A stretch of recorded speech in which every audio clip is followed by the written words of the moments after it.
तो 107.8 FM हिमगिरी की आवाज़, आपकी अपनी आवाज़ में मैं हूँ आप सभी के साथ आरजे ज्योति। और आज मैं आप सभी को मुखातिब कराऊंगी एक ऐसे यंगस्टर से जो कि कह सकते हैं कि सभी के लिए, यानी कि सभी यंगस्टर्स के लिए एक बहुत बड़ी इंस्पिरेशन है। जी हाँ, ये एक ऐसे शख्स हैं जिन्होंने अपनी आंखों में कुछ ऐसे सपने सजाए जो कि आज कई आंखों में सपने जगा रही है।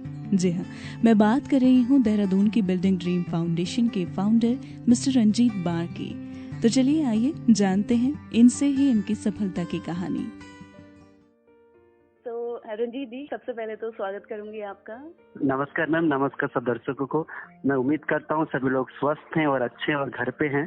कैसे हैं आप रंजीत? मैम बहुत हम अच्छे हैं और जब तक हम सेवा कर रहे हैं तब तक हम खुश ही हैं। जी जी जी।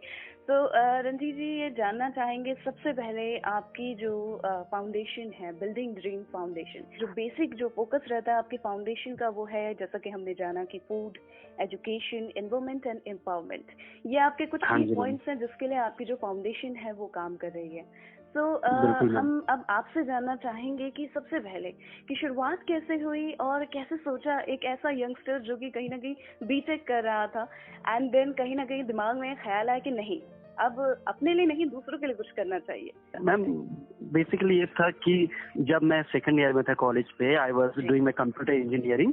तो उसमें क्या हुआ कि जब मैं कॉलेज हॉस्टल पे था तो मुझे हर महीने मुझे घर से मुझे 5,000 रुपये मिलता था फॉर माई पॉकेट मनी, और उस पैसे कहीं पर खर्च होता ही नहीं था। तो लेकिन जब मैं हॉस्टल से जब मैं शहर आता था, हर संडे को मेरे पास 2-3 बच्चे आके ना भीख मांगते थे, और मुझे पता नहीं क्यों अंदर से कि अगर मेरे सामने कोई हाथ दे दे तो मुझे अंदर से ना कैसे अजीब हो जाता कि लोग ऐसे कैसे कहते, मैं कुछ कर नहीं पा रहा हूँ। तो मैंने उनको फैमिली से बात की और मैंने ये प्रॉमिस किया कि अगर बच्चे पूरा दिन स्कूल जाएंगे तो हर बच्चे को मैं 1500 रुपीज दूंगा।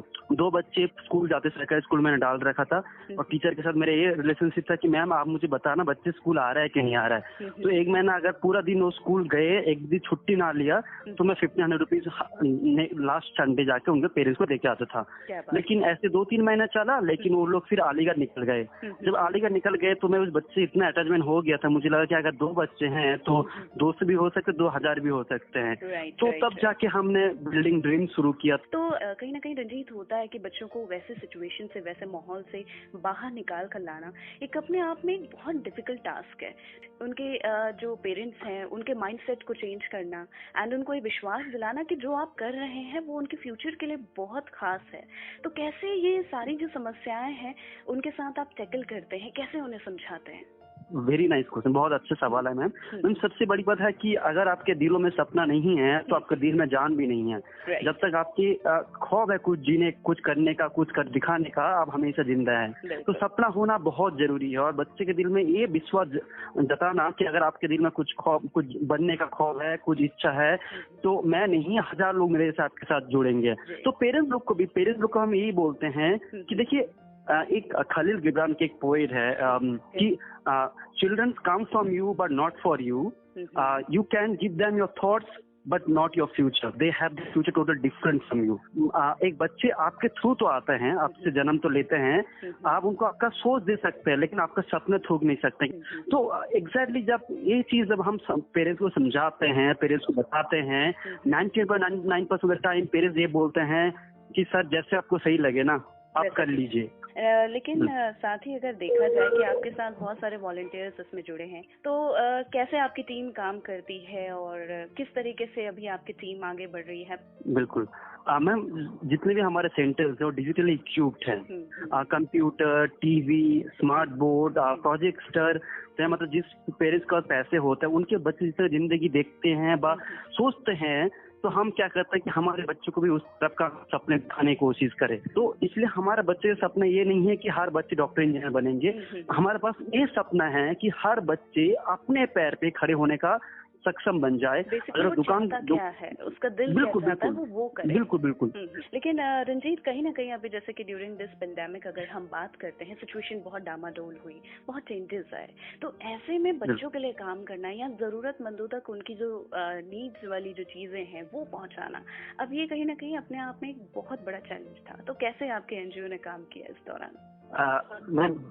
क्या हुआ था 22 मार्च 22 मार्च सब कुछ लॉकडाउन स्टार्ट हो रहा था, सब कुछ दिक्कत में है, तो हमारे पास 2 ऑप्शन था। बाकी लोग जैसे हम लोग शांत बैठ जाए, नहीं तो सेकंड ऑप्शन, भाई हम जब एनजीओ खोल रहे तब हमें यही विश्वास था कि लोग को जिस मुसीबत होगा उस दिन हम उसके साथ खड़े होंगे। देखिए इवन देन हम लोग पहला संस्था है जो कोविड-19 के काम देहरादून में शुरू किया। तो क्या हुआ कि जब हमने शुरू किया तब हमारे पास हमेशा सेंटर पे बच्चों को खिलाने के लिए आटा, दाल, चावल रखा होता है, लेकिन इतने कॉस्ट आ रखा भाई, 1 घंटे के अंदर अंदर वो सब खत्म।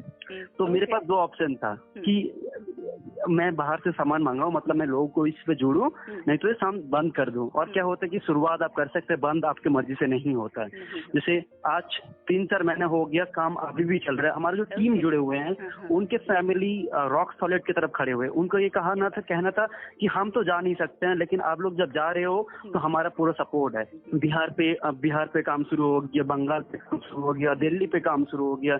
इवन जब अम्फान आया था, बंगाल में एक तूफान आया था, वहाँ पर हमने करीब 70 के आसपास घर भी बनाया। अच्छा, खाने की बात जहाँ तक रंजीत हुई, तो आपके जो मुहिम है जीरो फूड वेस्टेज, इस बारे में भी हमने जाना। तो आपने लोगों को जोड़ने की कोशिश की है और खाने की बर्बादी को रोकने में सबसे बड़ी मुहिम आपकी ये कही जा सकती है, जिसे सभी ने बहुत अप्रिशिएट किया। तो थोड़ा इसके बारे में बताइए कि कैसे आप कोऑर्डिनेट करते हैं कि खाना जो है वो नाली में ना जाए बल्कि थाली में जाए। बिल्कुल। हम लोग क्या करते हैं बेसिकली, इस शहर में शादी, पार्टी, होटल, हॉस्टल, रेस्टोरेंट, घर, अगर आपके घर में खाना बच जाता है, हमको एनकरेज करते हैं कि आपको एक भी पैसे खर्च नहीं होगा, बस आपको एक मिस कॉल दे दीजिए, नहीं तो एक फोन कर दीजिए। आधे घंटे के अंदर गाड़ी पहुंच जाते हैं, बस स्कूटी पहुंच जाते हैं, टीम पहुंच जाते हैं।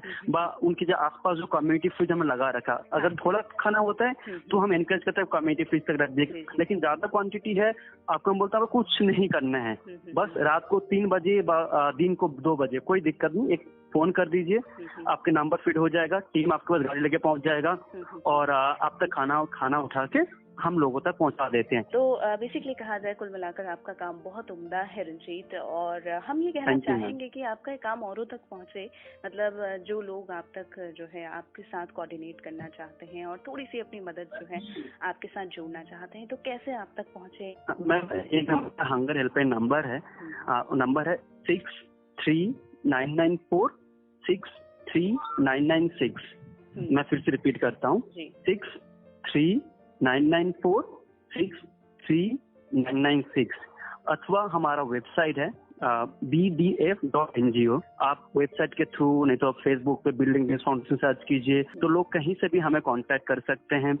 और हम सभी को ये बोलते हैं कि बिलीव करने से पहले हम एक बार आप एक विजिट कर लीजिए, हम कैसे काम करते हैं, क्या करते हैं। तो आखिर में रंजीत, एक छोटा सा मैसेज सभी यंगस्टर्स के लिए, क्योंकि मैं कहूंगी कि आपकी जो संस्था है वो अपने आप में रोल मॉडल है यंगस्टर्स के लिए, तो आप एक छोटा सा मैसेज क्या देना चाहेंगे सभी यंगस्टर्स के लिए, सभी युवाओं के लिए? इंग्लिश में कोटेशन है जो मैं मेरे ऑफिस में लिखा हुआ है कि happiness is the best income that you generate. खुशियाँ सबसे महंगा इनकम है जो आप जनरेट कर सकते हैं। अगर हर एक यूथ ये समझ जाएंगे कि खुद को खुश रहना है, दूसरों को डिस्करेज ना करके, अगर हमें छोटा सा मॉडल, हैप्पीनेस की मॉडल अगर हम फॉलो करें, तो मुझे लगता है ये देश कहाँ से कहाँ तक पहुँच जाएंगे। बिल्कुल, और आप जैसे युवा हो तो डेफिनेटली हमारा भारत जो है उसका जो भविष्य है वो उज्जवल होगा। तो बहुत अच्छा लगा आपसे बात करके रंजीत, और हम यही उम्मीद करेंगे कि आपकी जो फाउंडेशन है यूं ही काम करती रहे और लोगों का कारवां आपके साथ यूं ही जुड़ता रहे। बहुत बहुत शुक्रिया हमारे साथ जुड़ने के लिए। Thank you ma'am, thank you ma'am.